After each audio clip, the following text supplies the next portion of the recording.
evidence during Court of Appeal hearing. Lacking that spark, local contractors left out of bid process, and media veterans weighing on threats to investigative journalism. Also this evening, brothers killed in Westmoreland. In the business report, World Bank Jamaica Country Partnership Framework launched. And in sports, boys Copa Squad announcement live at 8, right here on CVM.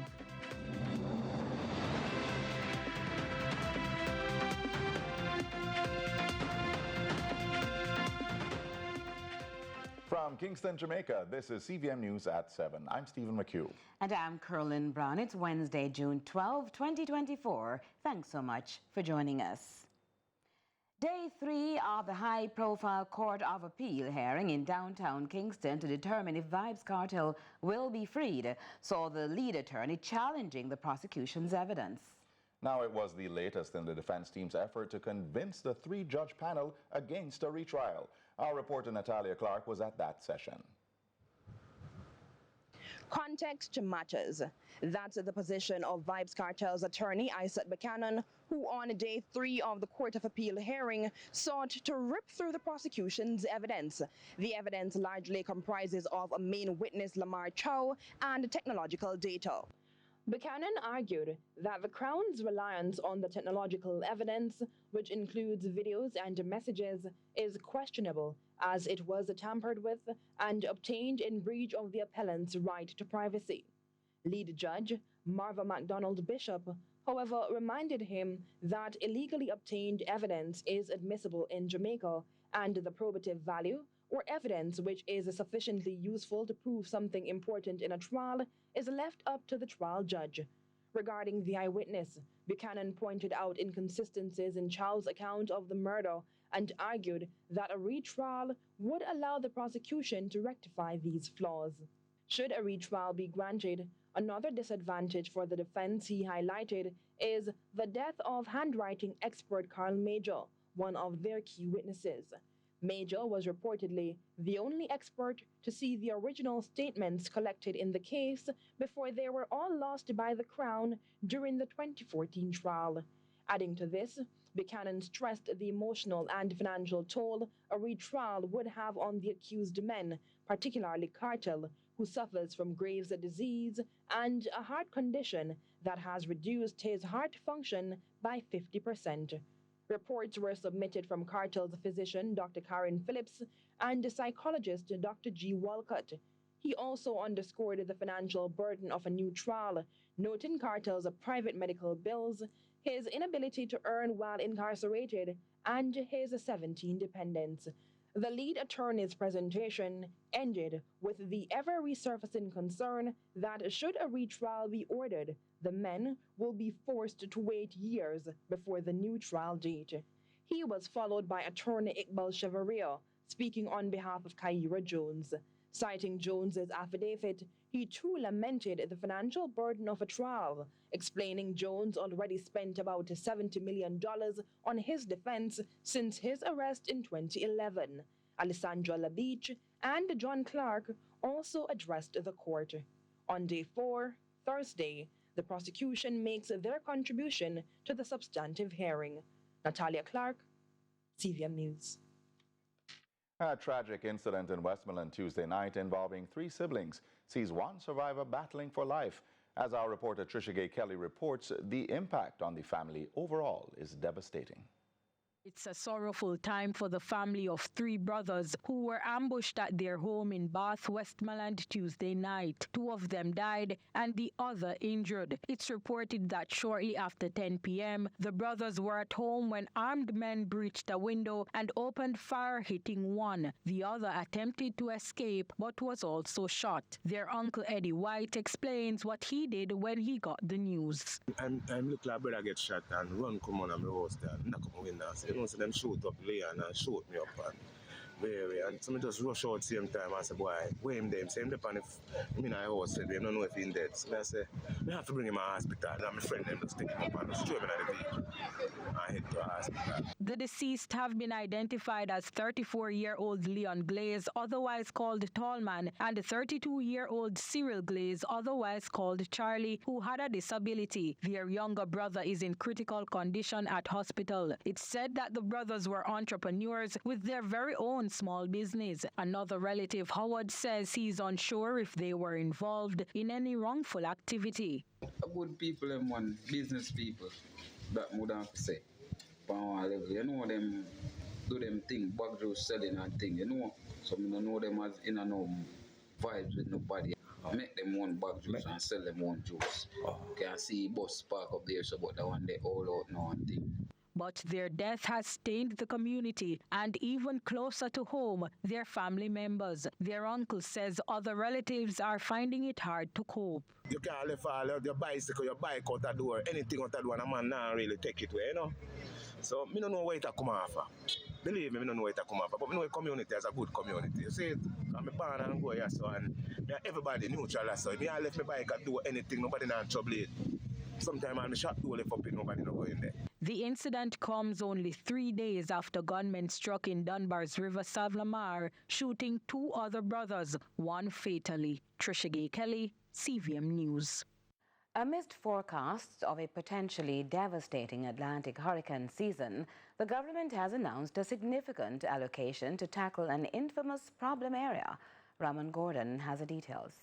The government is set to spend $6 million to clean up the now infamous Sandy Gully.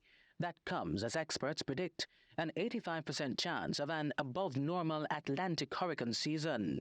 Chief Executive Officer at the National Works Agency, NWA, E.G. Hunter, shared the news Wednesday at a post-cabinet press briefing. There's a bridge on Spanish Town Road over the gully, and there's a bridge on Washington Boulevard over the gully. Now, we have a special interest in preserving the bridges because to the extent that there is an accumulation of debris within the vicinity of the bridges, whenever the gullies are in spate, it does pose an extraordinary challenge.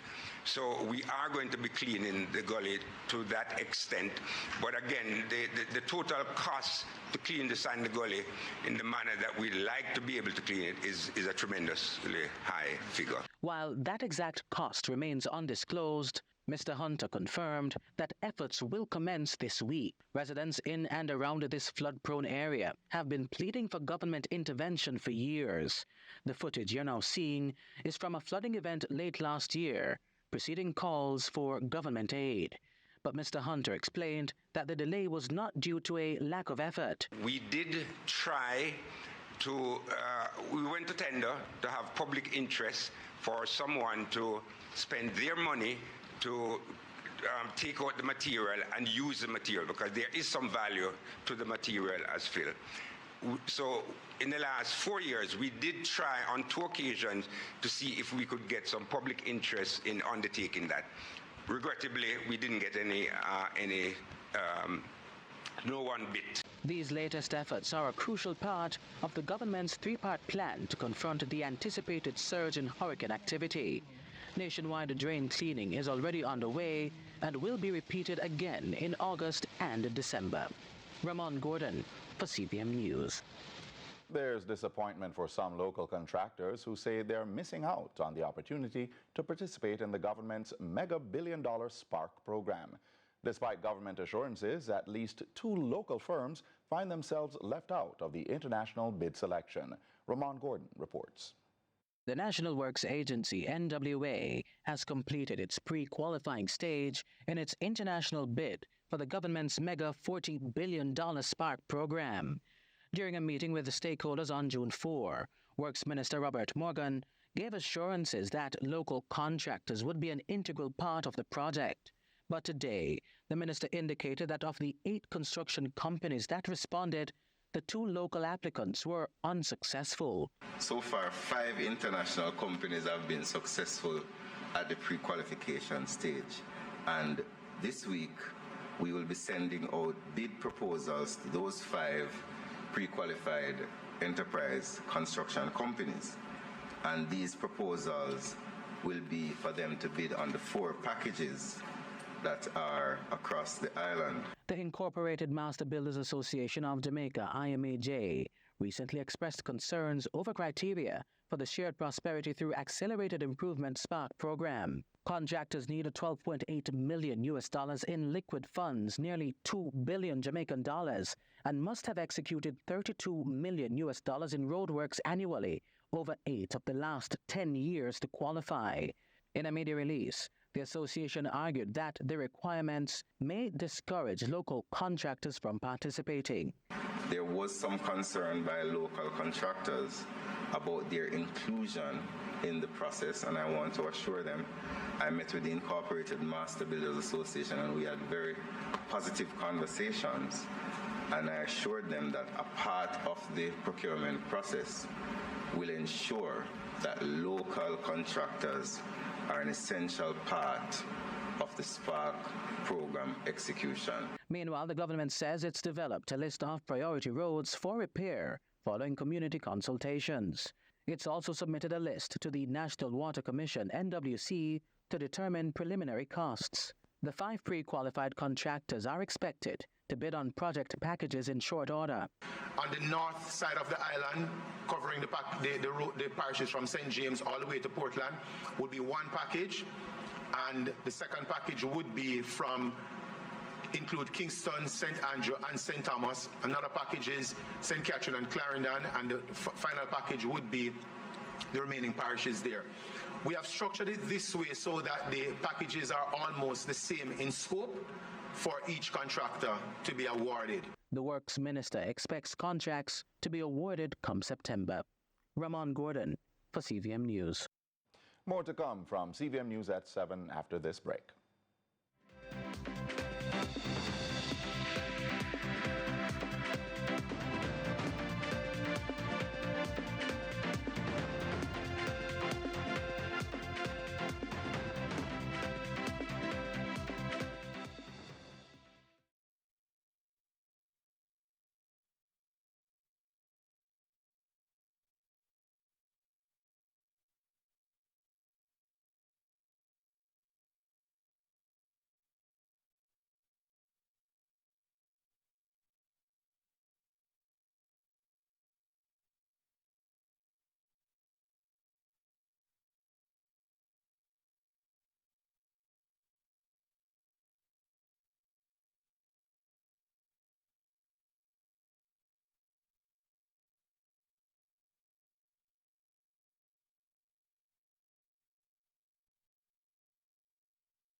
Welcome back. Now, street light theft in Jamaica has been a persistent issue affecting key corridors on the island. It's also a significant challenge for the Jamaica Public Service Company, the JPS, with reports indicating those non-functional lights in critical areas pose safety risks. Blaine Jarrett, Senior Vice President of Energy Delivery at JPS, says street lights in key areas are continuously stolen even after multiple replacements over the past few months. We point out some key corridors where lights are being stolen. For example, we did mention the Palisades Strip, right, leading to the airport, where lights are stolen on several occasions.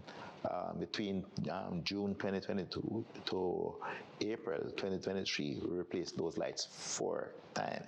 We also highlight the strip from the airport roundabout going to Port Royal, right, where the entire infrastructure has been stolen. The lights, the conductors, in some cases, the poles and transformers. The repercussions of these thefts are far-reaching. As losses exceed the costs of stolen energy and missing equipment, they extend to damage of vital infrastructure. In those cases, it's not just the street light that is affected. The street lights, the metering infrastructure, the transformers are damaged. In some instances, residents reportedly deliberately damage power transformers to create darkness, providing cover for further theft. We do have cases where, in order to steal the street lights, they literally damage our power transformers to plunge the air into darkness, to allow them the darkness to remove the streetlights. These streetlights that are being stolen are being located in the main to other areas of the country, or even within the same municipality. We are seeing cases where a few of these lights are also being placed on private properties. Despite these challenges, the company is actively working to replace the stolen lights. However, JPS says it faces a daunting task as replacements are frequently stolen within days. Nonetheless, the power company assures the public that by year's end, there should be significant improvement in the major corridors affected. We are actively replacing some of those. The issue for us is a frequency. All right, so we replace it today, and then within another 2 or 3 days, they are stolen. So you who should have seen that you would have passed corridors tonight in darkness, tomorrow it is lit, and then another day later. It's because of a recurring issue. Courtney Lewis for CVM News. Tuesday's strike by Spanish Town public transport operators that left commuters stranded highlighted significant issues in the transportation sector. Those issues persisted today with the conflicting stance of the taxi operators, who are seeking lenience, and the police, who are emphasizing the importance of adherence to the law. More from Courtney Lewis. Amid island-wide taxi strikes and protests, which left hundreds of commuters stranded, St. Catherine taxi operators took to the streets in a peaceful demonstration calling for the police to be more lenient. They claim sanctions are unfairly given, and many of their problems are as a result of poor policing and a lack of resources. If we stop anywhere here, sir, to pick up a passenger, we get a ticket, 20 tickets for the day just to pick up a passenger. When an hour fall, the transport who serve a fall, to see that we have a bus stop from the bus terminus to right here, so to the hospital, and we get charged feet every day. A bus stop was there, we don't know why it moved. But at the end of the day, every day we come out, we get ticket just to pick up passenger. And we don't have no bus stop. We don't have nowhere to pick up the passenger them. The drivers charge that they are exposed to violence from police officers and have been ticketed spitefully as no one represents them. We don't even have one organization. Bayside route left to the dogs. That's how we there. Because them can do Bayside man them anything and nothing come out of it. I remember a case where a police thump one Bayside man just because him stop right on the car and a mango tree there so. And when him come and the police, I like him see police and him drive off. The police thump him, tap him up the road and thump him in the face. And say if him not see him come to tap and pick up, him there and the tree pick up. That is how them deal with we. But commanding officer for the St. Catherine North Police Division, Superintendent Hopton Nicholson, says taxi operators need to comply with the law, wear their uniforms, and drive safer. Transport operators are of the view that the police can be a bit more lenient. However, I encourage them that they too need to follow the rules of the road, and we hope that we can have a harmonious relationship, because their services are indeed needed for persons to traverse to and from school as well as to and from work. Courtney Lewis for CVM News. Well, in less than an hour, the Jamaica Football Federation will announce the Reggae Boyz squad for the 2024 Copa America. CVM TV will bring live coverage from Usain Bolt's tracks and records here in Kingston. Orville Higgins, former reggae girl Sharona Forrester, and George Davis are live on location, and we're now joined by George Davis. George?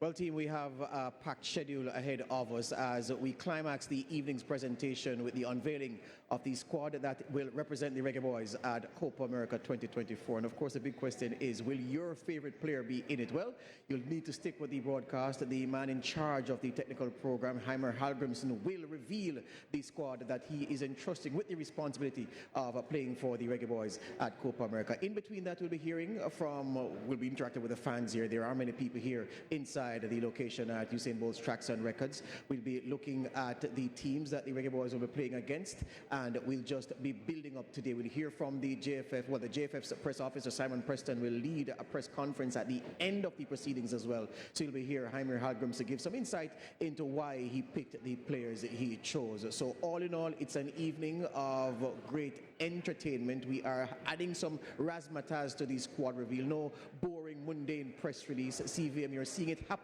live on the station as we tell you what the Reggae Boyz will be loading their weapon with as they travel to the United States to make history in Copa America 2024. And we have an exciting program for you. That's all I'll say. You have to watch to see it happen.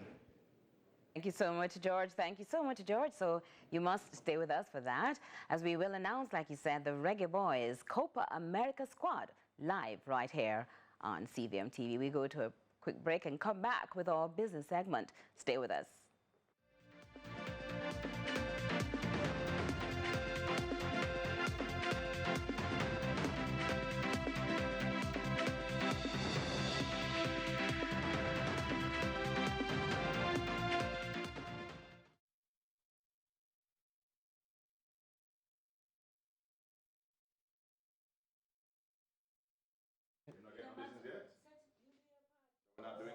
It's just a package. So we don't get business yet? Yeah, that's what I'm saying. Confirm from it down before then? Yeah. Waiting? Go ahead.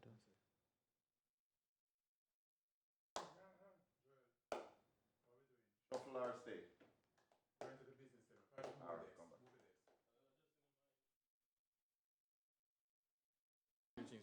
Hey, how you doing?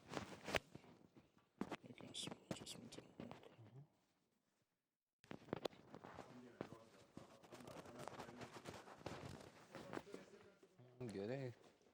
So do I just throw to the package because there's no lead in?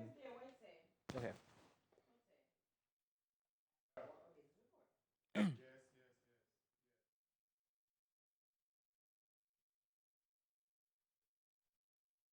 Okay.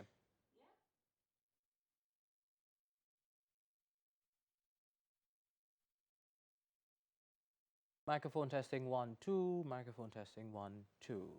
Good evening, I'm Ramon Gordon, and we go right to our business report.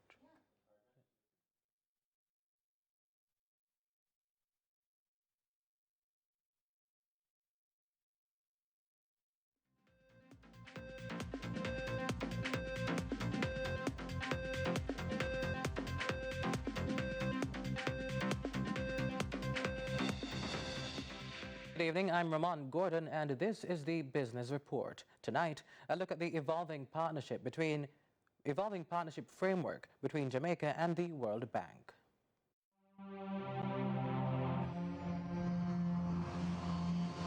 Business Report Wednesday is brought to you by the Grace Kennedy Financial Group. Grace Kennedy Financial Group, one goal, helping you to live gracefully. Lots to share with you in the Business Report today. The launch of the World Bank Group's country partnership framework, CPF, with Jamaica heralds a new day and brings into the Jamaican frame of reference the bank's mission to end extreme poverty and boost shared prosperity on a livable planet. The model seeks to maximize the impact of World Bank Group's support to these goals, while also signaling a significant shift in the dynamic between Jamaica and the group, as acknowledged by Minister of Finance and the Public Service, Dr. Nigel Clark. There was a time that we mostly needed the World Bank for their financial resources. Just a few years ago, or a decade ago, Jamaica would have been knocking on the door of the World Bank for more and more and more money, to the point that the World Bank, this was before my time, the World Bank had to say, no, we can't give you any more. That was the nature of the relationship. It was a money relationship.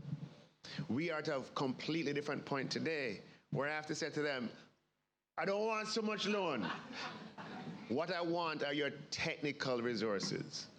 Because as far as their technical resources are concerned, the World Bank is unparalleled. Jamaica, as it turns out, is gaining somewhat of a reputation of expertise as well, according to World Bank Country Director Lilia Barunchuk. Jamaica also has a lot of knowledge that we can help Jamaica to share with the rest of the world. You've seen the latest probably articles in Financial Times and Le Monde and some of the other articles about the Jamaican, I don't know if they use the word miracle, but I want to say, miracle, because it's the only country in the last 10 years which was able to really reduce its debt, to fix its macro issues without that restructuring, and doing it in a way that there was an overall societal consensus around it. And I think this experience should be really shared with other countries around the world. Back home, however, the business report must ask, what is the significance of the new partnership framework to the private sector? A question Dr. Clark is well equipped to answer. So, how do we arrange this strategic collaboration with the World Bank? First of all, I want to make sure the collaboration is twofold, right? It's on the public sector side, where they're going to be helping us with reforming our policies so that we can deliver for the Jamaican people. And it's on the private sector side of mobilizing private capital in structured transactions such as PPPs to deliver for the Jamaican people.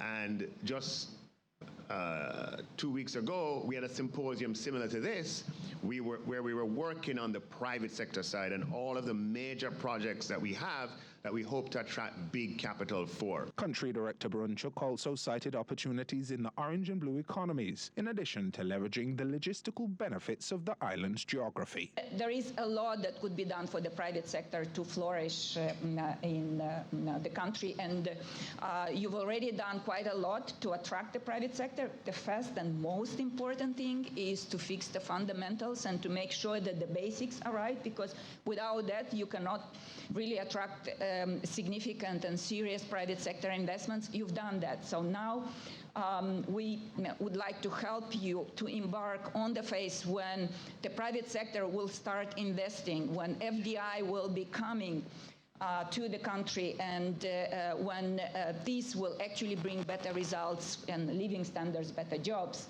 better incomes for the people of Jamaica. We're almost out of time, but I can't leave without sharing some of what Minister of Industry, Investment and Commerce, Senator Aubin Hill, had to say about his vision of Jamaica's energy future.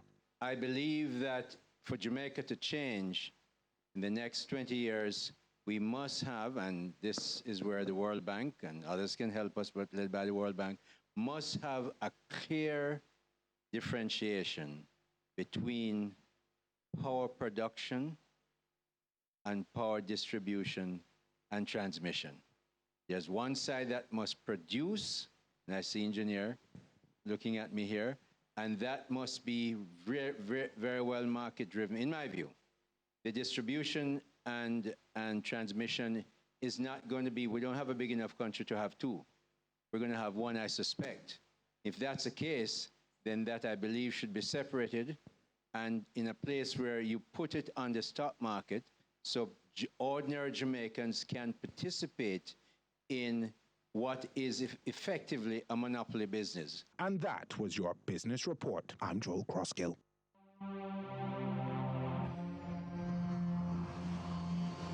Business Report Wednesday is brought to you by the Grace Kennedy Financial Group. Grace Kennedy Financial Group, one goal, helping you to live gracefully. Up next, your market summary. CVM News at 7 continues after the break.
Thanks for staying with us. A reminder now of our top stories. Kartel's attorney challenges evidence during Court of Appeal hearing, lacking that spark. Local contractors left out of bid process, and media veterans weighing on threats to investigative journalism.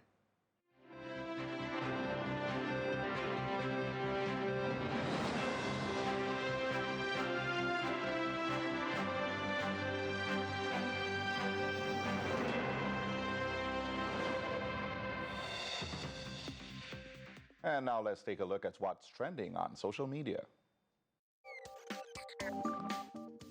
So what's currently making waves online?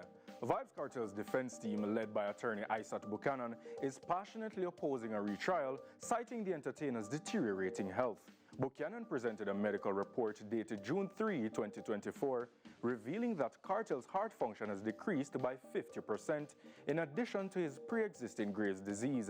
Here's how the public has been responding. At King Shango writes, Lizard heart function is down to 0%. At Catanodia asks, are you saying let out all the sick inmates? At keeping_up_with_last shares, and him so vocal on social media? At Jamaica Live News posts, that is not a good reason to let him out. There are people dying of cancer in the prison system. If Kartel gets let out because he is sick, this will open the floodgate of reprieve due to ill health, which would undermine the whole justice system.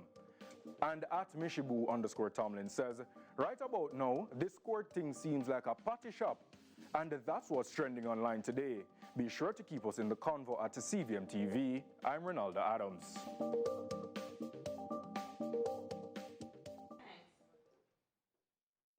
And now to regional and international news.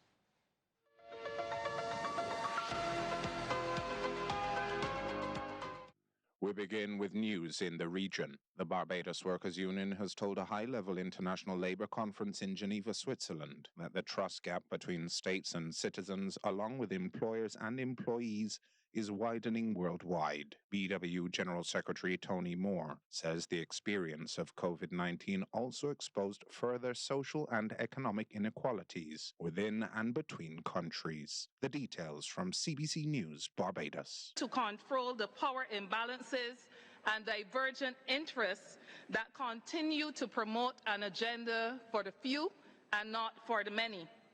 The need for a renewed social contract is therefore incontestable, but are we truly ready to move past this being merely a philosophical concept? Is there within and among ILO member states the political will to undertake the drastic transformation required in our labor markets, tax systems, social security systems, but more so in our mindsets to take advantage of what a new social contract can deliver on? In my country, we had to dust off the 1949 Labor Clauses, Convention and Recommendation that were ratified for over 70 years. This was because workers who gave up their rights to severance payments during the pandemic to shield hotel establishments and the National Insurance Fund from astronomical decline were put on the front line of attack from employers who, as soon as tourism started to grow again, were pulling back on terms and conditions that had been established for 60 years of collective agreement. In Guyana, a 115 Defiant monohull patrol vessel has been added to the Guyana Defense Force's Coastal Guard fleet, and President Dr. Irfan Ali emphasized that the acquisition of the vessel is part of the country's focus on bolstering its defense capabilities. The vessel has been named the GDFS Shahood in honor of Colonel Michael Shahood, one of the 5 officers who died in a helicopter crash last December. The details from Newsroom Guyana. This tripod of diplomacy, international law, and defense cooperation has been the cornerstone of our efforts to maintain peace and security and to defend our territorial integrity. However, we recognize that these diplomatic endeavors must be complemented by a robust and responsive defense capability. While we maintain strong diplomatic ties and seek peaceful resolutions to conflicts, we must also be prepared to take decisive action to protect our sovereignty and territorial integrity, and be prepared in conjunction with our partners and their capability. Our nation's security strategy does not hinge on the support of external forces alone. Although we value and must cultivate and nurture our international partnerships, Guyana's defense is ultimately our responsibility also. And in international news, the foreign ministers of BRICS countries have concluded their meeting in Russia. The focus was on the greater role of the Global South in international affairs and the reform of global governance to promote the voices of the world's majority. 10 BRICS member states were joined by delegations from 12 other countries. More from TRT World. The counterweight to the West, BRICS countries seek stronger ties with the Global South and East and the promotion of a polycentric world. In Russia's Nizhny Novgorod, foreign ministers of BRICS and like-minded states discussed the need to reform the system of world governance to increase the role of the global majority. Stressing the inevitability of the multipolar world order, Russia also accused the West of trying to hamper this process. A profound transformation of international relations is taking place in front of our eyes. It is associated with the formation of a more just, polycentric system of the world order, which would reflect the entire palette of cultural and civilizational diversity of the modern world. Ensure the right of the people to determine their own destiny and their own path of development. The main trend is the strengthening of the voice of the world majority, states outside the collective West Caribbean. BRICS countries stretch over a third of the world's space, has 45% of the world's population, and its collective GDP has long surpassed that of the G7. And that's it for regional and international news.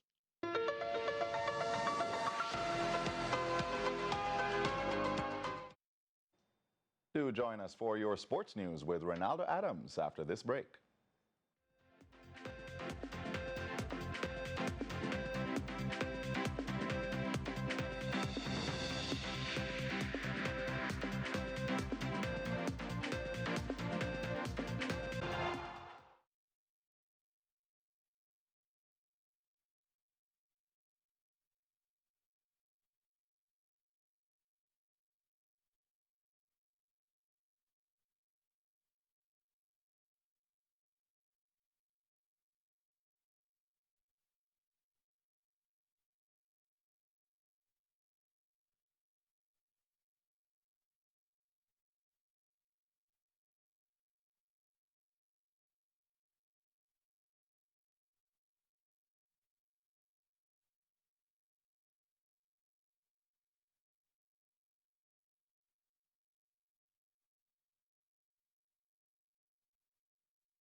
1 2 1 2 1 2. Mic check 1 2 1 2.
Welcome to sports. I'm Ronaldo Adams. In less than 20 minutes, the Reggae Boyz squad for the 2024 Copa America will be announced.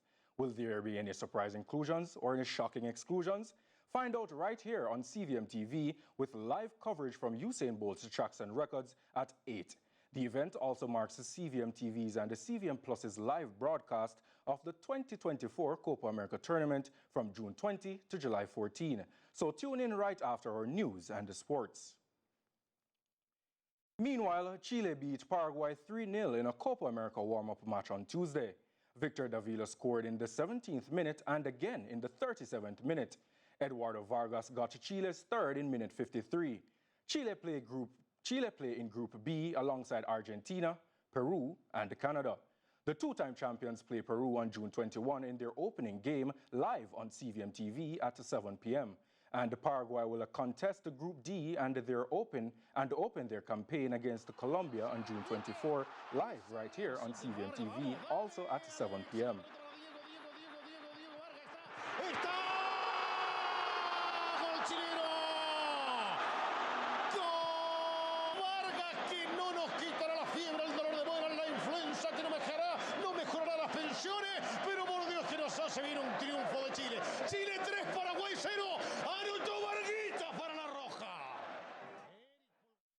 We continue our preview of this summer's Copa America tournament by examining two-time winners Paraguay, also known as the Guarani Warriors.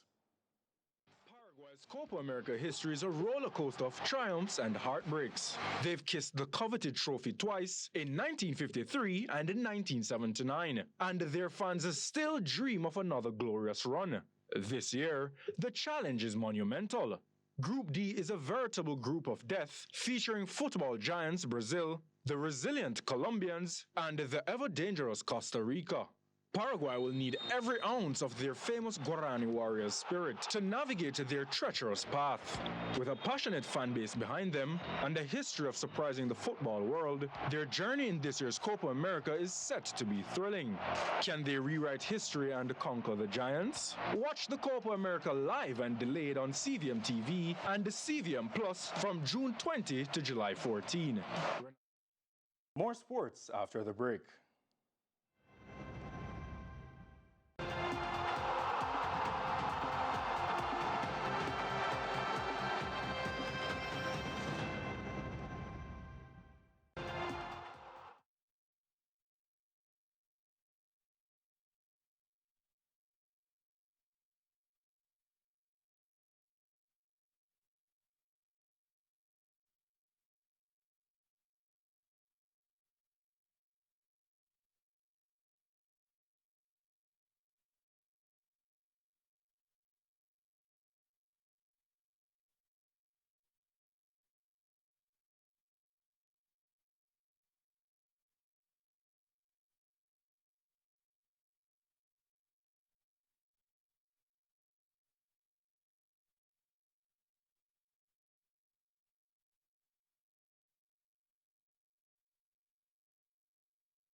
Welcome back. We continue with cricket. 2024 T20 World Cup ambassador Chris Gayle will captain the West Indies team at the 2024 World Championship of Legends tournament, which is scheduled to begin on July 3 in England. Included in the Windies lineup are Dwayne Smith, Samuel Badri, and white ball head coach Darren Sammy. The other participating teams are India, Australia, England, Pakistan, and South Africa. In the ICC T20 World Cup, the West Indies reached 11 for 1 at Newstime after 2 overs in their Group C encounter against New Zealand at the Brian Lara Academy in Trinidad. In the meantime, India defeated the United States and qualified for the second round after beating co-hosts the United States by 7 wickets in New York. Angela Melville reports. In the final game at the Nassau County International Cricket Stadium, the pitch remained consistently difficult for batsmen, producing another low-scoring contest. The co-host batted first and immediately faced the fire, losing 2 wickets inside the first over for 3 runs.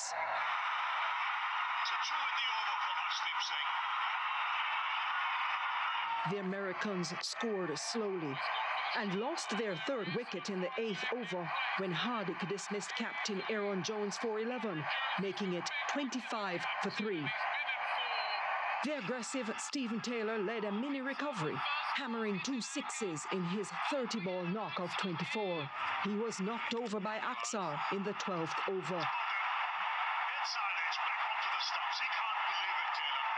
Nitish Kumar put up resistance and top scored with 27 off 21 deliveries. But that was as good as it got for the USA, who finished 110 for 8 in 20 overs. Arshdeep Singh with 4 for 9 was a thorn in the flesh of the US batsmen. When it was India's time to bat, they required 111 runs. They were behind the 8th ball from the 2nd delivery, losing Virat Kohli for a death. Rohit Sharma was next to go for 3, India reeling at 10 for 2 in the 3rd over. Surya Kumar Yadav and Rishabh Pant took the score to 39. But Pant was clean bowled by Ali Khan for 18, the USA offering signs they could cause an upset. Surya Kumar should have been the next man out, but he was dropped in the deep on 22. The USA would live to ruin that missed chance. The United States were then docked 5 penalty runs for a slow over 8. We've just been signalled 5 penalty runs.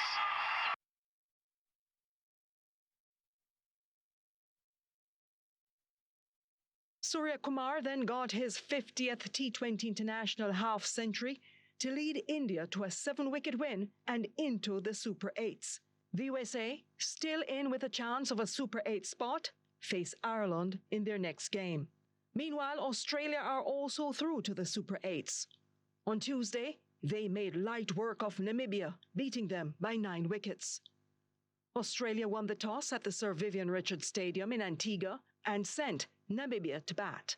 Adam Zampa took 4 for 12 to reach 100 wickets in the shortest format, as Namibia were bowled out for 72 in 17 overs.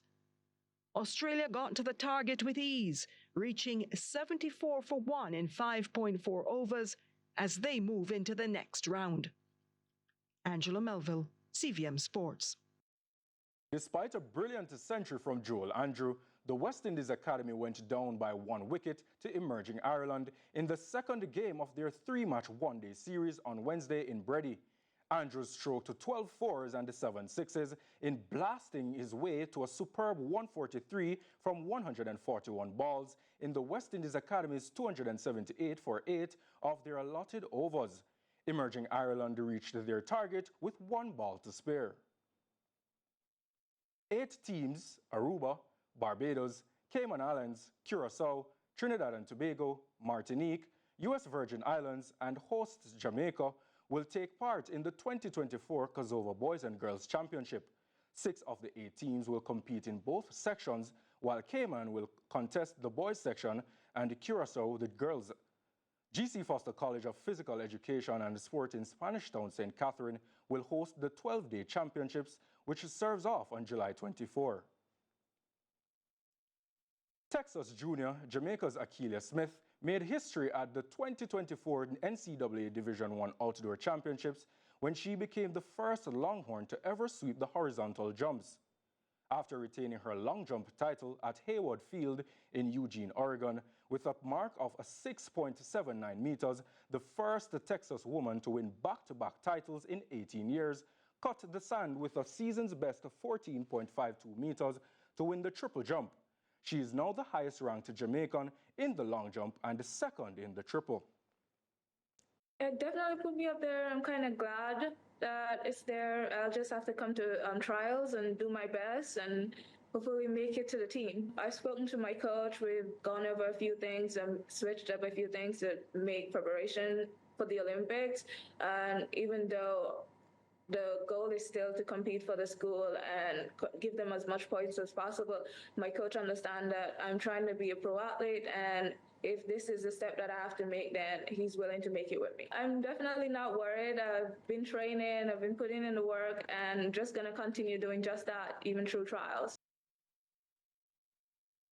Day 5 of the 2024 European Athletics Championships was a day of smashing records as Karsten Warholm and Femke Bol broke the men's and women's 400-meter hurdles championship records, respectively, to take gold at the historic Stadio Olimpico in Rome. Warholm, the Olympic champion and three-time world gold medalist, stopped the clock at 46.98 seconds. Warholm, who is also world record holder in the event, is known for his kamikaze starts, and there was no deviation from the script. The Norwegian, in lane 8, cleared out of his starting blocks and was already past Bengtstrom on the outside by the second of the 10 hurdles. But Warholm takes the gold, 46.99, a silver medal for the home team. But look at the roar from Karsten Warholm, his third European gold in a row, and the championship record that he held from 2022 has been lowered to 46.98 seconds. Femke Bol, the world reigning champion, was equally impressive in the women's equivalent, clocking 52.49 seconds. Running with her trademark upright style in lane 6, Bol moved smoothly into the lead from the gun and held it easily through to the tape. Kloster also doing well, the Norwegian in lane 5, but it's Bol. She's just pulling away from her rivals with every single step, every single stride. She's over the last barrier, and now she's just heading for home. It's just a question of Bol versus the clock. It's going to be 52.50.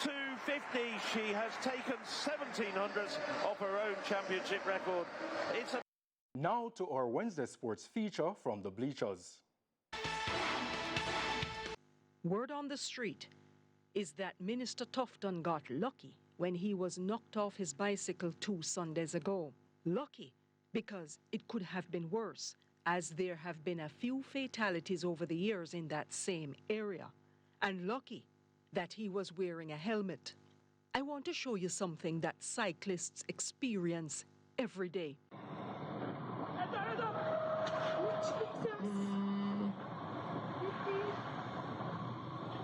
This happened out by Palisados. I am told that if the cyclist didn't have good bike handling skills and quick reflexes, he would have been seriously injured or maybe dead. The mirror of the overtaking car actually hit the cyclist. According to this Jamaica Observer article, combined, the group classified as the most vulnerable road users, pedestrians, pedal cyclists, motorcyclists, and pillion riders, account for 61% of the road users killed as of April 12, 2024. Here how we are in this country. Something may need to be fixed, but nothing is done. For 5 years, maybe more, there have been calls to implement a few measures to protect bicyclists. Nothing. But as soon as an accident happens to someone prominent, there is a scrambling effort to now remedy the situation. Why we stay so? Why we always wait for something to happen to a big-name person before implementing what has been called for years? What the cyclists are calling for are dedicated bike lanes and specific biking areas. I wonder what that looks like in bicycle-friendly countries. So while bringing a problem to light, I won't leave you without a possible solution.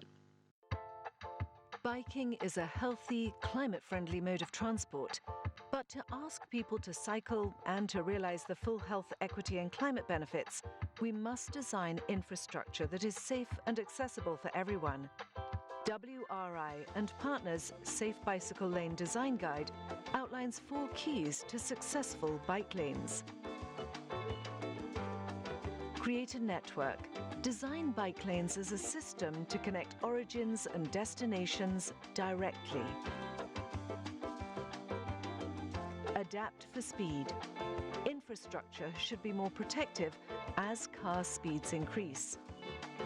Smart intersections. Crossings in particular must protect cyclists and their right-of-way.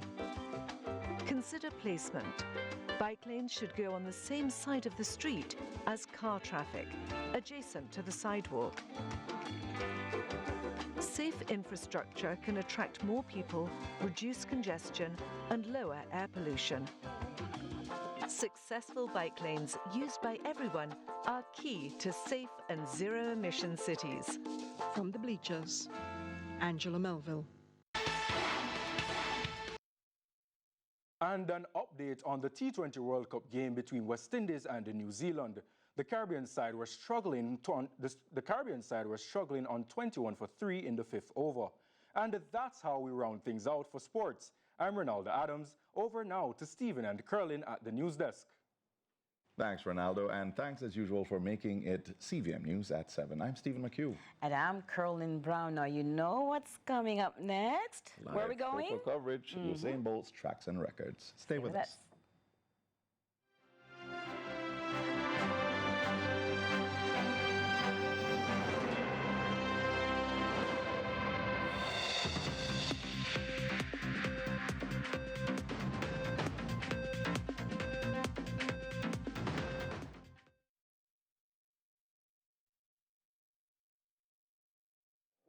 We'll also be able to show you the kits that the Reggae Boyz will wear. Some models will assist with that presentation.